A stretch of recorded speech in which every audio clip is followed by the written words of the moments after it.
Alors, c'est ça, je suis Guillaume Winter, je suis le directeur de compte là, pour Arctic Wolf au Québec. Et j'ai mon collègue John en arrière, qui est prévente technique. Mon collègue technique du Québec ne pouvait pas être là aujourd'hui. Alors, John, il couvre la région d'Ottawa puis l'ouest de l'île quand même. Et avant que je commence, là, puis je sais qu'on est comme une des dernières sessions de la journée, fait que je vais essayer que ça soit un peu interactif. Mais avant que je commence, dans la salle, est-ce que je peux prendre peut-être un poll de savoir qui a déjà un SOC, un SIM, du MDR, des opérations de sécurité dans leur compagnie? OK. 30-40 % à peu près, j'imagine. Fait que c'est bon. C'est à peu près ça qu'on pense voir dans le marché. Fait que aujourd'hui, moi, je vais faire le tour des différentes options en termes d'opérations de sécurité. Et si on fait juste commencer en premier, en sécurité, il y a les produits de sécurité actifs. Tout le monde a un firewall, tout le monde a un DR. Il y a 5-6 ans, tout le monde a commencé à déployer le MFA, par exemple. Et il y a d'autres produits de sécurité plus poussés qu'on peut déployer dépendamment du profil de son organisation. Mais les opérations de sécurité dans le passé, c'était juste les gros qui le faisaient. Les Desjardins de ce monde, déployer un SIM, un SOC. C'est très lourd, c'est très prenant et c'est juste les gros qui se faisaient attaquer aussi dans le passé. Mais je ne vais pas trop passer de temps là-dessus, c'est quand même assez connu, mais la démocratisation des outils de sécurité, de hacking, le marché, le dark web, les zero-day exploits, les initial access brokers. Un ado en Europe de l'Est qui, c'est le jour quand c'est la nuit pour nous, peut aller sur Internet, peut avoir un logiciel de crypto qui inclut un module de paiement qui se prend une cote quand lui a du succès. Il peut aller trouver un initial access broker qui va lui dire « Écoute, moi j'ai un in dans ta compagnie à toi. J'ai rien fait, j'ai juste un in. Tu me donnes 25 % du Bitcoin que tu vas aller chercher si tu veux mon in. » Fait que lui, il va chercher le in, il va chercher un logiciel de crypto, un peu technique, puis il peut obligé d'aller chercher un Desjardins. S'il vient chercher une PME, puis il est capable d'aller chercher 50 000 de Bitcoin, bien, lui, il vient de faire 3 fois le salaire annuel moyen là-bas. Fait que c'est pour ça qu'aujourd'hui, avec cette démocratisation-là des outils d'attaque, tout le monde se fait attaquer parce que il y a des pays qui sont moins nantis ou il y a du monde malveillant partout dans le monde. Puis, tu n'es pas obligé d'être un expert pour attaquer, demander une rançon, puis faire payer quelqu'un. Si on regarde aussi, ça commence à changer un petit peu, parce que là, tout le monde se fait attaquer, mais dans le passé, le monde ne voulait pas en parler. Je me suis fait attaquer. Même moi, on est en sécurité, on parle à des clients. Même, des fois, ils veulent pas trop s'avancer, on s'est fait attaquer, mais ils veulent pas trop s'en dire. Fait que le partage d'informations est moins là, les gens s'isolent, ils ont peur de poursuites. Là, il y a les lois, il faut le déclarer. Fait que la collaboration est, on a des conférences comme aujourd'hui, mais c'est quand même problématique de nos jours. Puis là, ben, à cause de tous les problèmes qui ont été causés par les attaques dans le passé, tout le monde veut engager des gens de sécurité, une pénurie de main-d'œuvre. Les bonnes personnes en sécurité veulent faire des projets, ne veulent pas regarder des logs toute la journée. Une fois que, mettons, le SIM est implanté, bien, juste le maintenir, c'est peut-être moins intéressant. Fait que c'est dur de garder le monde une fois que les projets sont complétés. Les assureurs, ils ne chargeaient rien dans le passé, se sont fait brûler. Nous, on parle à des clients qui veulent être assurés puis qui ne peuvent plus l'être ou ça coûte trop cher. Puis là, les clients, s'ils veulent faire affaire avec vous, bien, ils vont commencer à exiger de l'assurance. Fait que, un peu comme le MFA a été forcé dans le passé, bien, le MDR, là, de pouvoir détecter et répondre si quelqu'un rentre chez vous va être nécessaire. Si ce n'est pas aujourd'hui, ça va être dans un futur très rapproché.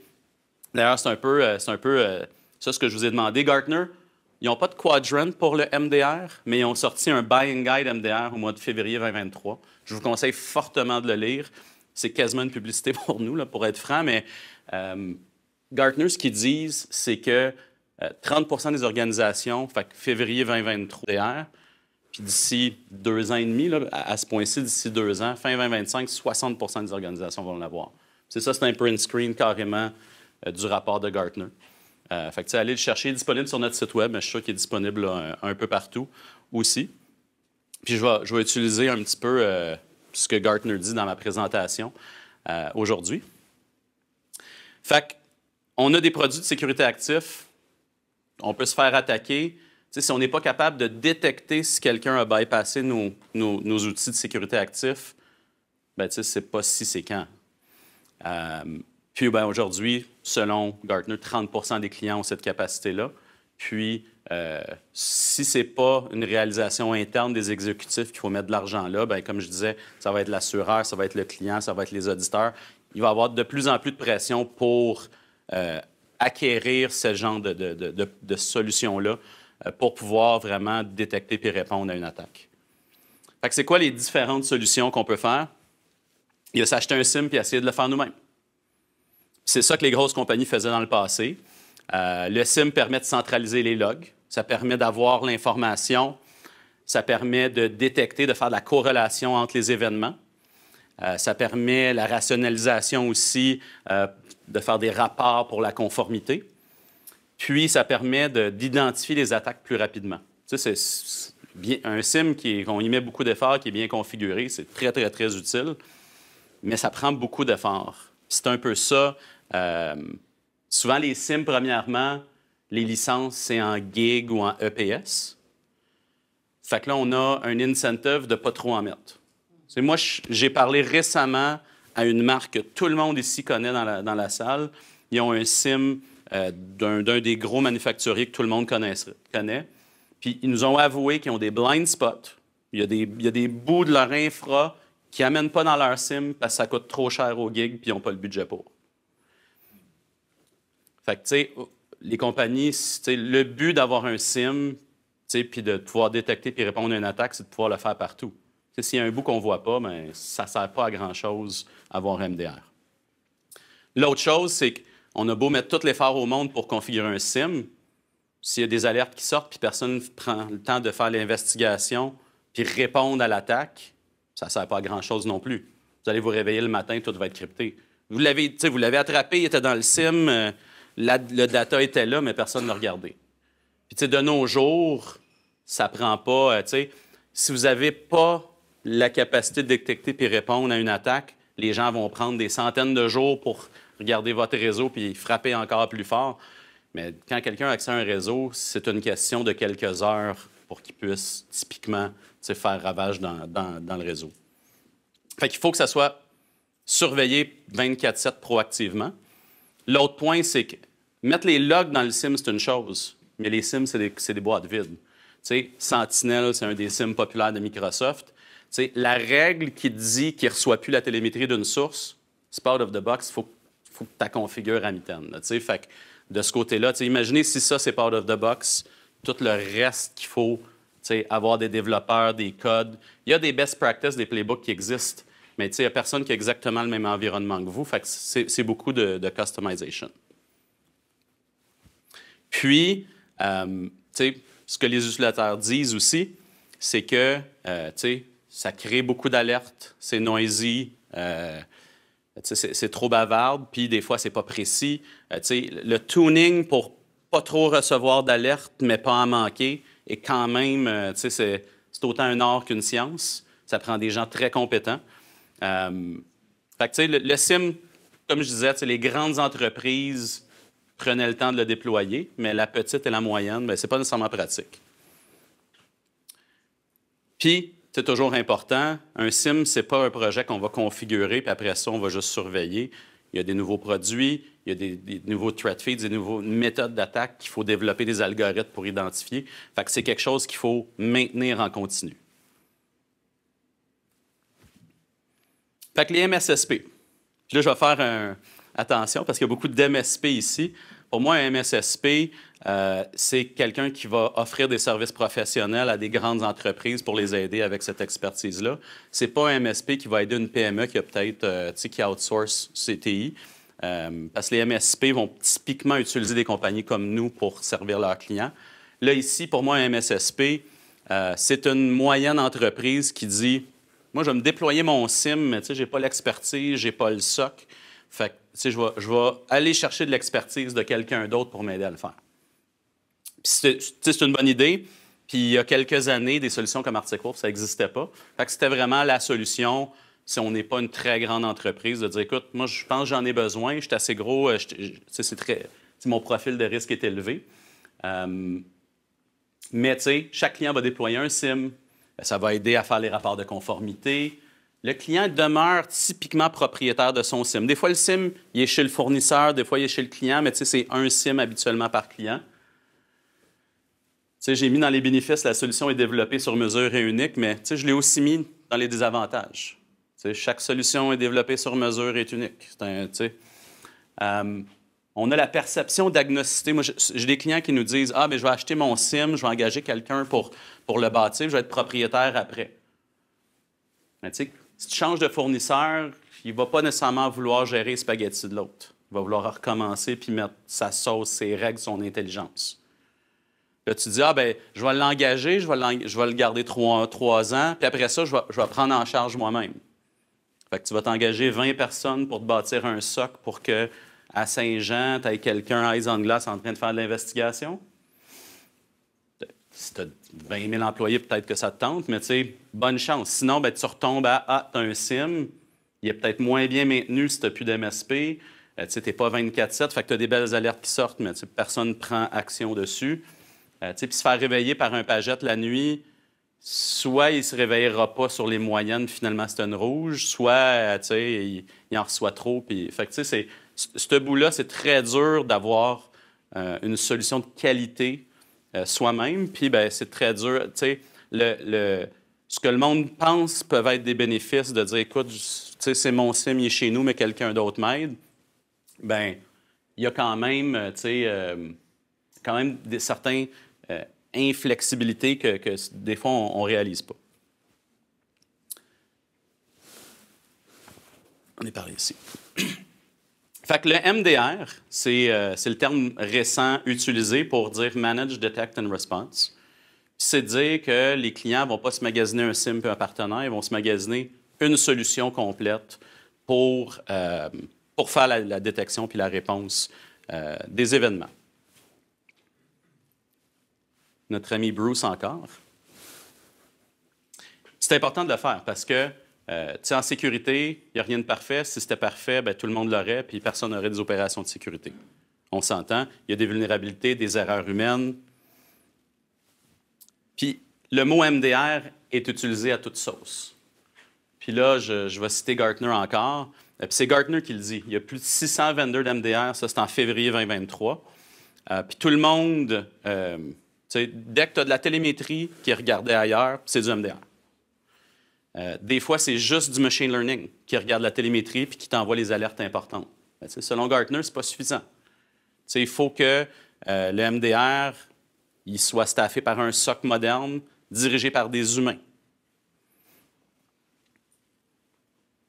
Gartner, ils disent aussi qu'un MDR devrait être une technologie centralisée, pas un SIM pour chaque client où est-ce que la qualité dépendant de l'effort que tu mets sur chaque SIM.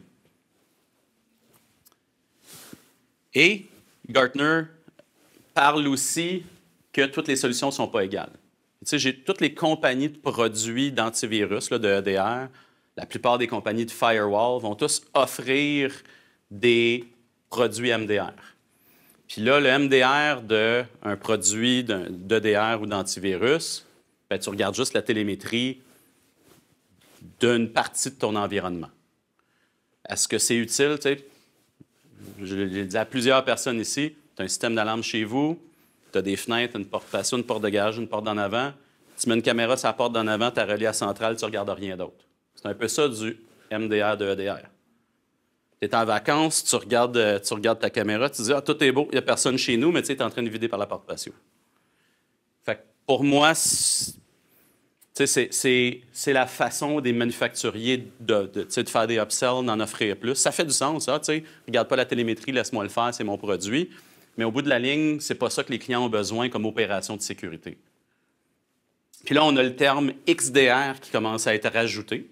Fait que XDR, c'est une plateforme qui est comme un SIM, souvent un petit peu limité, moins de sources de télémétrie. Fait que c'est pas toute la télémétrie. Puis ça aide à faire de la corrélation entre, ils vont dire, les éléments les plus importants dans son environnement. Mais aujourd'hui, souvent, on dit, ben écoute, tu peux avoir du XDR, mais tu as aussi besoin d'un SIM, parce qu'il faudrait vraiment que tu mettes tout à la même place. Tu sais, fait que là, puis ces compagnies-là, souvent, de EDR ou de firewall, qui offrent un peu plus, bien, eux, ils vont faire du MDR pour leurs produits, mais ils vont juste faire du SIM XDR pour le reste. Toi, tu es responsable pour le reste de la télémétrie, de faire l'investigation, puis la détection, puis la réponse pareille. Fait que tu aurais quand même besoin de te bâtir un SOC pour ce bout-là. Fait que faites attention quand vous magasinez de ne pas dire « Oui, oui, on prend toutes les sources. » OK, mais qu'est-ce que ton SOC va gérer, va faire l'investigation, va répondre? C'est tout? Ou c'est juste ton bout EDR, puis je mets la télémétrie là, mais c'est moi qui est responsable? Puis Gartner le cale dans leur rapport en passant. C'est pas juste nous qui le disent. Fait que, le MDR, qu'est-ce que Gartner recommande? Que, oui, le machine learning puis l'AI, c'est important. Puis si tu n'en as pas, ben, tu as beaucoup d'alertes, puis tu vas te perdre, puis ça va te coûter cher humainement. Mais il faut que ça soit piloté par l'homme. La décision finale, l'investigation finale, si tu laisses le machine learning puis l'AI prendre toutes les décisions, aujourd'hui, en tout cas, on n'est pas rendu là. Il faut que ça soit 24 heures sur 24, 7 jours semaine, pas juste des personnes avec des pagettes sur appel. Idéalement, une solution MDR, quand on a déjà un SOC, plusieurs personnes à l'interne, ben, peut-être que l'aide d'un MSP est intéressant. C'est vraiment pour les compagnies qui veulent l'avoir clé en main. Mais on commence à voir des très grosses compagnies qui ont un SOC, qui ont un SIM, qui réalisent que leur business, c'est pas la sécurité, que pour certaines raisons opérationnelles, ils ne se sentent pas confortables de complètement l'outsourcer, mais que leur risque est tellement élevé qu'ils vont avoir un backstop, ils vont acheter une solution MDR comme Arctic Wolf pour donner un deuxième avis, pour s'assurer que notre network effect va vraiment tout détecter le plus rapidement possible. Fait que, il y a quand même, le marché commence à changer de ce côté-là. Ça, je trouve ça, quand on parle de la notion humaine, Dan Chiappa, c'est notre Chief Product Officer. C'était l'ancien Chief Product Officer chez Sophos, si vous allez sur LinkedIn. Puis avant ça, c'était lui qui s'occupait de toute la stratégie de sécurité chez Microsoft. C'est quand même une grosse pointure dans l'industrie, très connue. Puis Martin, mon gars technique, lui, il adore cette quote-là parce que il dit, en sécurité, c'est pas trouver une aiguille dans une botte de foin. Ça, c'est facile. Il dit, c'est trouver une aiguille dans une pile d'aiguilles. C'est ça, l'attaque. C'est là que tu as besoin et du machine learning et de l'humain pour vraiment prendre les décisions finales puis identifier une attaque en cours. Fait qu'Arctic Wolf, on est qui? T'sais, moi, ça fait un petit peu plus que 6 mois que moi et Martin, on est chez Arctic Wolf. On est la première équipe francophone au Québec. On a quand même déjà 350 clients au Canada. Dans le monde, on est quand même... Moi, ça faisait longtemps que je connaissais d'anciens collègues qui étaient là. Je suivais la compagnie quand même de loin. Mais à savoir qu'on a 2500 employés, 5000 clients dans le monde, c'est quand même... moi, ça m'a impressionné quand je me suis joint. On est fondé en 2012. Fait que ça fait quand même longtemps qu'on existe.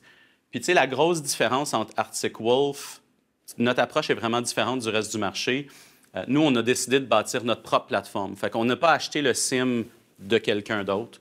On a bâti notre plateforme SIM, XDR, SOAR aussi, nous-mêmes, dans le cloud, scalable, mais multi-tenant. Ça, c'est très important. Puis c'est quand même pas mal innovateur. Parce que pensez à un MSP qui aurait 5000 clients. Bien, il a déployé 5000 SIM, il a configuré 5000 SIM, il maintient 5000 SIM. Son SOC connaît les différences de 5000 SIM différents. Versus Arctic Wolf, où est-ce qu'on a une plateforme, où est-ce qu'on a onboardé 5000 clients. C'est très sécuritaire. On a des banques, des assureurs. Les données ne sont pas vues par tout le monde, faites-vous-en pas. Mais en ayant une plateforme multi-tenant, ça nous permet d'offrir des outcomes de détection très, très, très enterprise. Vous allez être protégé comme une entreprise qui a plusieurs millions d'employés, qui mettrait l'effort de détection de ça, mais à un coût qui est très intéressant, innovateur, parce qu'on est très efficace en termes... Je j'ai pas un SIM à gérer à chaque fois. Tu sais, un nouveau client, c'est comme onboarder un site. Tu sais, le delta de coût, il est là, mais c'est pas comme si c'était du custom à chaque fois. Tu sais, vous voyez la différence dans le marché. Ça date un peu, c'est 2019, mais la moyenne, quand on fait une investigation forensique, qu'on s'est fait attaquer, de quand l'attaqueur est rentré dans notre réseau et quand l'attaque s'est passée, en 2019, c'était 230 jours. C'est long, ça laisse le temps à l'attaqueur de prendre connaissance, de déliter les backups, tout faire les choses qui fait que vous allez devoir payer la rançon. Chez Arctic Wolf, de la seconde qu'une télémétrie est créée à quand nous, on a pris action. Fait que, la télémétrie est rentrée dans notre système, est ingérée, le machine learning AI a dit « Oh, ça, c'est intéressant. J'ai quelqu'un dans mon SOC qui a fait l'investigation puis qui a pris action pour faire un containment, une isolation dans peu importe votre environnement, c'est 23 minutes. Fait que c'est très rapide. C'est un des SLA les plus agressifs dans l'industrie. D'ailleurs, notre SLO qu'on promet à nos clients, c'est 30 minutes.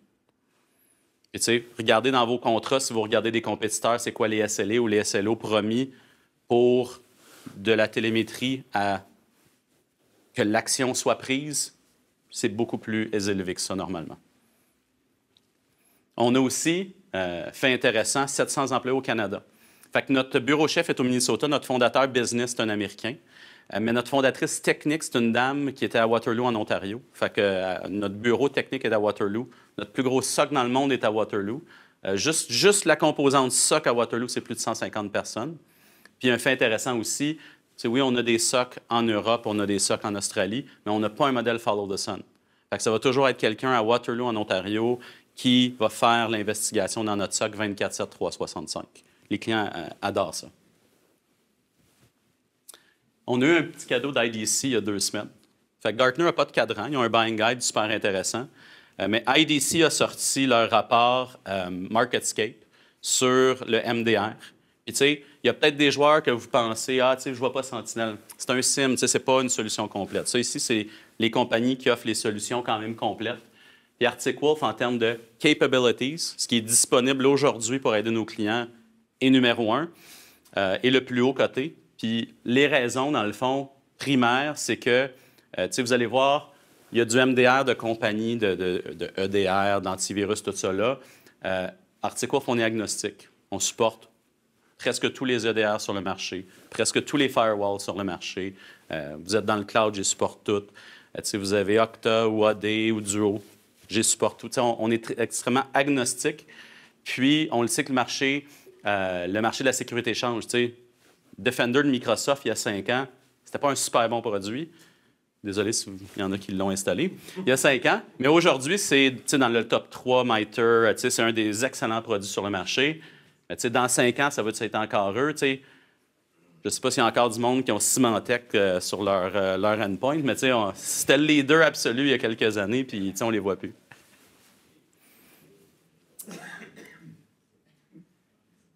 Comment on peut vous aider? C'est ça que je parlais un peu. Ça, c'est une statistique intéressante. Ça, c'est les sources là, macro de ce qu'on va ingérer chez Arctic Wolf. Si vous prenez un MDR qui va chercher la télémétrie de votre endpoint puis de votre firewall, bien, chez Arctic Wolf, moi, les pourcentages que j'ai ici, c'est les pourcentages de billets ouverts. Puis pour moi, un billet ouvert, moi, je ne redirige jamais un log. Moi, on prend votre télémétrie, on l'ingère dans notre plateforme, le Machine Learning AI va amener les trucs intéressants. Mon SOC va prendre l'investigation, puis on ouvre juste un ticket s'il y a action à prendre. Fait que ça, c'est des attaques en cours, des indicateurs de compromis.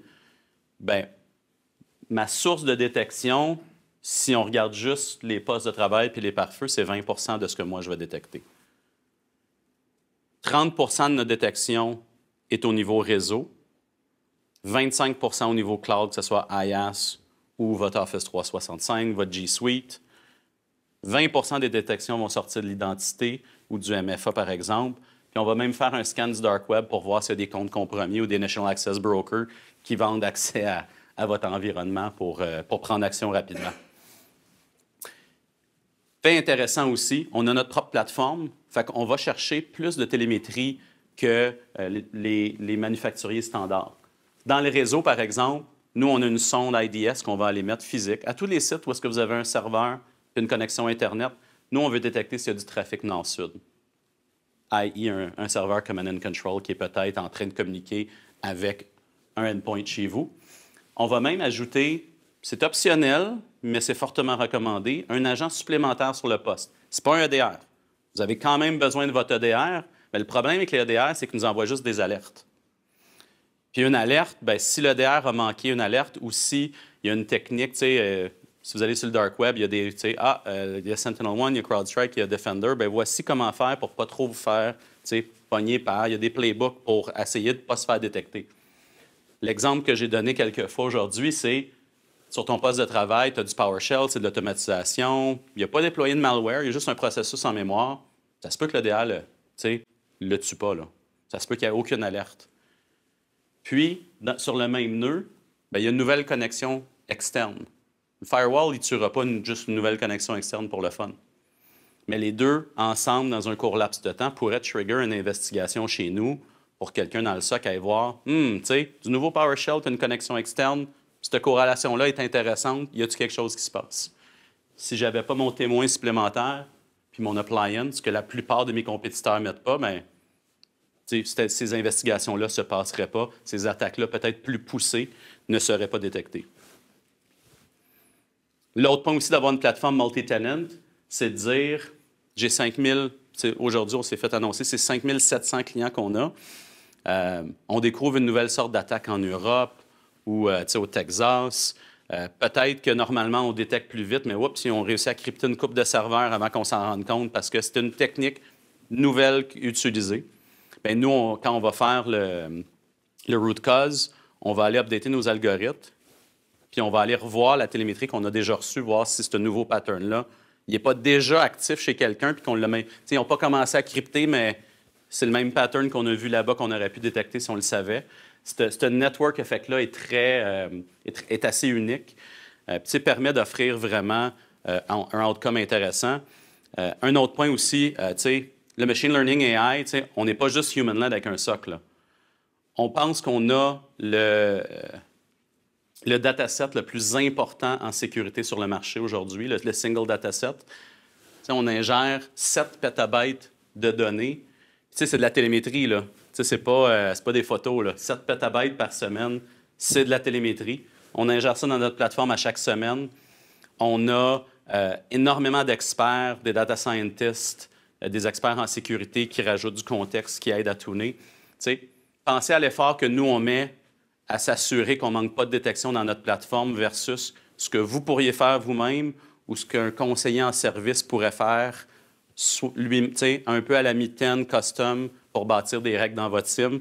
La qualitative d'avoir une solution MDR multi-tenant comme Arctic Wolf, c'est vraiment la différence. Il me reste quoi, une minute?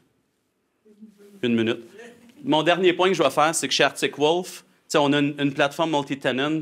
On dirait que c'est pas custom, mais c'est le contraire. Tout est déjà setupé en termes de règles de détection, mais comment qu'on va répondre va vraiment être fait avec vous. Puis, chez Arctic Wolf, vous allez toujours avoir l'équipe tactique de triage pour faire l'investigation. Ça ne sera jamais la même personne, ou en tout cas, je vous souhaite que vous n'avez pas assez d'attaques, que vous connaissez les gens au triage. Mais nous, on appelle ça des pods. C'est des pods de 3 concierges que, dépendamment de la taille de votre contrat, ils ont plus ou moins de clients. Puis ils vont apprendre à vous connaître. Ils vont vous aider à faire l'onboarding, à dire, écoute, tu as une attaque. Nous, par défaut, on fait du containment quand on voit une attaque, mais peut-être que pour les serveurs, vous préférez qu'on vous appelle avant. Pas la nuit, mais le jour. Vraiment décider où tous ces serveurs, faites-le, mais pas ces deux-là. Ceux-là sont plus importants. On va personnaliser le service. Ils vont apprendre à vous connaître. Puis, dépendamment aussi de la taille de votre contrat, ils vont vous faire des analyses proactives, de dire, écoutez, on va analyser votre AD, votre MFA, votre Office 365, votre cloud. On a une 60aine d'analyses qu'on peut faire proactives pour vous aider à hardener vos environnements, pour être un partenaire, pas juste réactif, mais plus votre environnement est dur à attaquer, mieux c'est pour les deux partenaires. Fait que c'est vraiment, on vous connaît, puis c'est pas juste, s'il ne se passe rien, on ne se parle pas. On va être là, on va faire partie de votre équipe pour vous aider à vraiment améliorer votre posture puis avoir des vraies opérations de sécurité. C'est tout ce que j'avais à dire aujourd'hui. Si vous avez des questions, gênez-vous pas.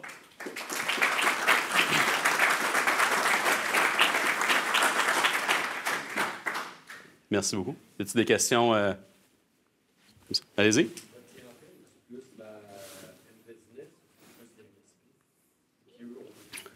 Fait que, tu sais, au Québec, on a peu d'MSP pour le moment.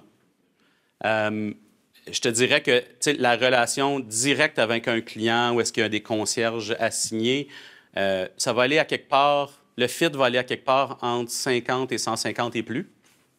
Puis, tu sais, à un moment donné, rendu à 10, 15, 20 000 employés, là, oh, ils veulent se bâtir un socle. Tu sais, fait que notre fit, où est-ce que nous, on vend à travers un partenaire, on ne vend jamais direct, mais tu sais, qu'on a une relation directe avec un client, c'est à peu près là.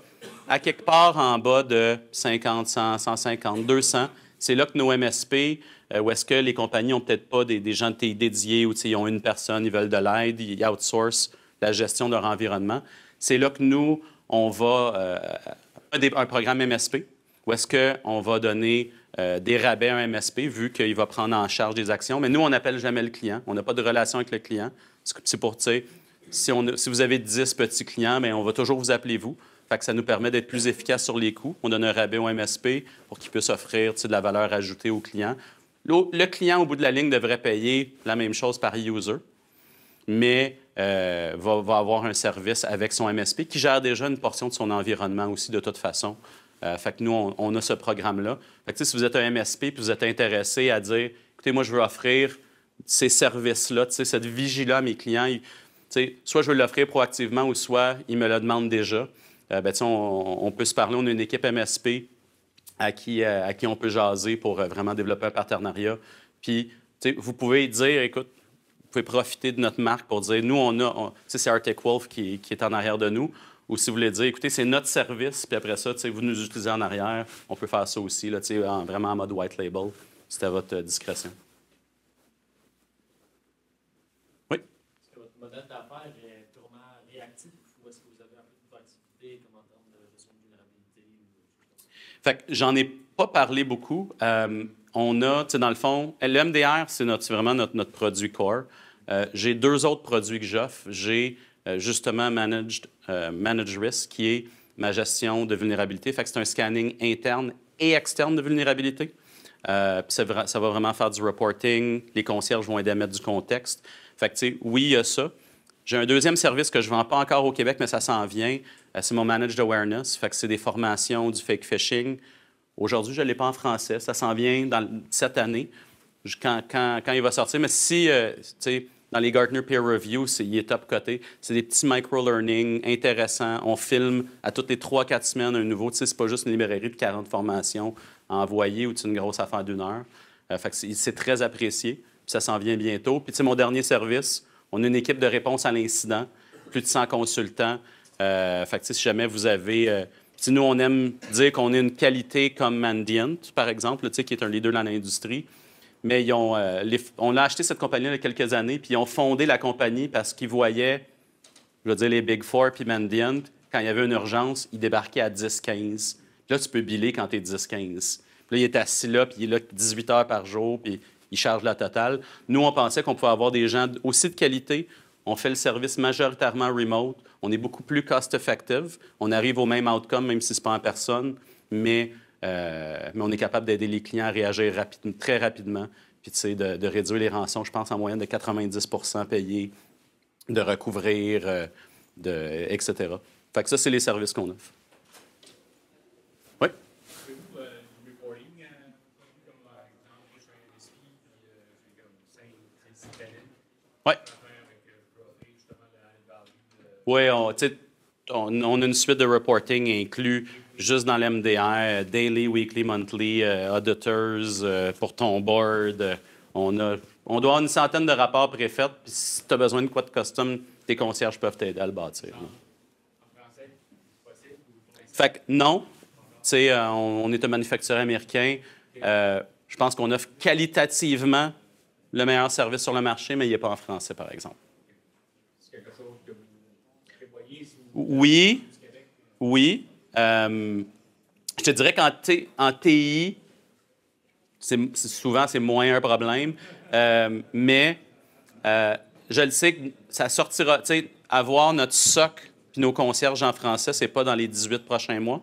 Parce qu'on a des projets, là, tu sais, on a vu notre roadmap. Mais, notre projet majeur dans 2-3 ans, c'est l'internationalisation d'Arctic Wolf pour aller full multilingue. Fait que, on va passer de anglais-allemand, on a un SOC en Allemagne, à, je pense, 13 langues d'ici 3 ans, incluant le français. Merci.